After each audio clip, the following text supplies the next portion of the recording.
Assalamualaikum friends, welcome to kitchen cooking. நான் தான் குட்டி செஃப்.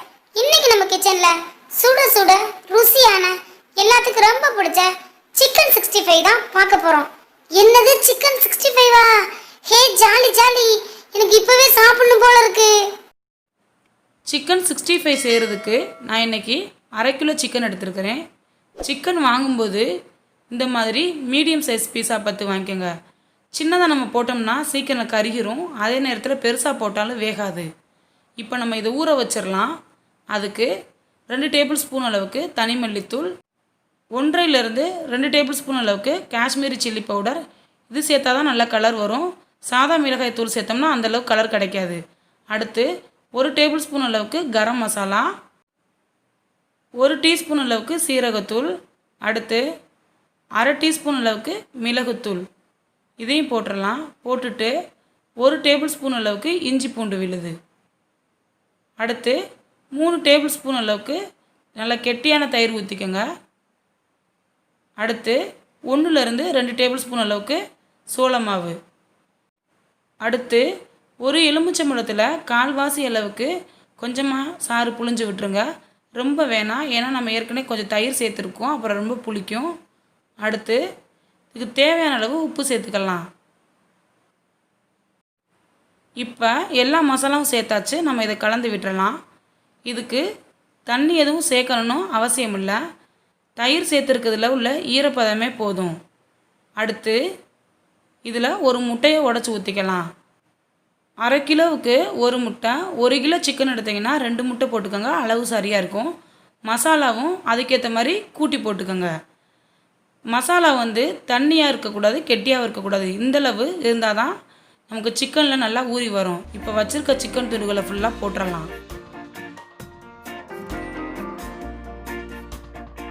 அடுத்து மசாலா ஃபுல்லாக அந்த சிக்கனில் படுற மாதிரி எல்லா பக்கமும் நல்லா கலந்து விட்டுறலாம். ஒரு நிமிஷம் போல் அப்படியே கலந்து விடுங்க, அப்போ தான் மசாலா ஃபுல்லாக நல்லா ஊறி வரும். அடுத்து இதை ஒரு 30 நிமிஷம் போல் ஊற வச்சிடலாம்.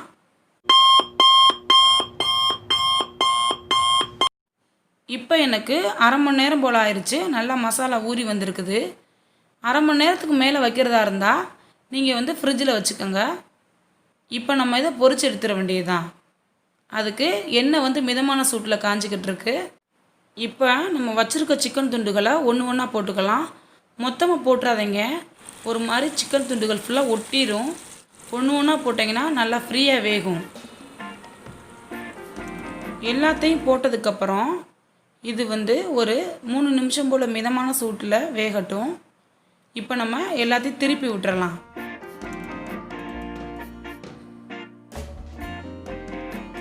இப்போ எல்லாத்தையும் திருப்பியாச்சு. இது மறுபடியும் ஒரு 3-4 நிமிஷம் போல் வேகட்டும். சிக்கன் துண்டுகள் எல்லாமே மொத்தமாகவே வேகிறதுக்கு 10 நிமிஷத்துக்குள்ளே தான் ஆகும், மிதமான சூட்டில். இப்போ ஓரளவுக்கு வெந்துருச்சு. இதை இன்னும் கொஞ்சம் வாசனையாக்கிறதுக்காக கடைசியாக கொஞ்சம் கருவேப்பிலை போட்டுக்கலாம். போடும்போது பார்த்து போடுங்க, முகத்தில் தெரிக்கும். இதை லைட்டாக கலந்து விட்டுட்டு நம்ம சிக்கன் துண்டுகளெல்லாம் எடுத்துட வேண்டியதான். எடுக்கும்போது எண்ணெயை வடிச்சிட்டு எடுங்க. சிக்கன் 65க்கு நிறைய கதை இருக்குது. இது 1965 கண்டுபிடிச்சதுனால சிக்கன் 65ன்னு சொல்கிறாங்க. அப்படி இல்லைன்னா இது 65 நாள் ஆன கோழியிலேருந்து வர்றதுனாலையும் சிக்கன் 65ன்னு சொல்கிறாங்க. எது உண்மைன்னு தெரியலை. உங்களுக்கு ஏதாச்சும் இதை பற்றி ஸ்டோரி தெரிஞ்சிருந்தால் அதை கமெண்ட்ஸில் சொல்லுங்கள். அவ்வளோதான், நம்மளோட சிக்கன் 65 தயாராக இருக்குது. எனக்கு சிக்கன் 65னா அந்த ரோட்டு கடைகளில் நல்லா ரெட் கலரில் பார்க்கும்போதே சாப்பிடணும் போல் இருக்கும், அந்த ஞாபகம் தான் வரும். இதை இன்னும் கொஞ்சம் சுவையாக்கிறதுக்காக கொஞ்சமாக நறுக்கின வெங்காயம், கொஞ்சம் புளிப்பு டேஸ்ட்டுக்காக 2 பீஸ் லெமன், இதையும் வச்சிடலாம். இப்போ நம்ம சாப்பிட்டு பார்க்கலாம் எப்படி வந்திருக்குன்னு. பாருங்கள் எவ்வளோ அழகாக நல்லா உதிரி உதிரியாக இருக்குண்டு. உள்ளுக்கெல்லாம் நல்லா வெந்திருக்கு. பார்க்கும்போதே எம்மி எம்மி. நம்ம சேனலை ஃபஸ்ட் டைம் பார்க்குறாருந்தா இது வரைக்கும் சப்ஸ்கிரைப் பண்ணாதவங்க சப்ஸ்கிரைப் பண்ணுங்கள். அப்படியே பக்கத்தில் பெல் ஐக்கான் இருக்கும், அதை கிளிக் பண்ணி ஆளுங்கிற நோட்டிஃபிகேஷன் கொடுங்க. அப்போ தான் நான் போடுற வீடியோ உங்களுக்கு உடனே சேரும். இப்போ நம்ம கொஞ்சமாக லெமன் வச்சு சாப்பிட்லாம். கண்டிப்பாக அந்த ரெசிபி நீங்கள் ட்ரை பண்ணுங்கள். ட்ரை பண்ணிட்டு எப்படி இருக்குன்னு கமெண்ட்ஸில் சொல்லுங்கள்.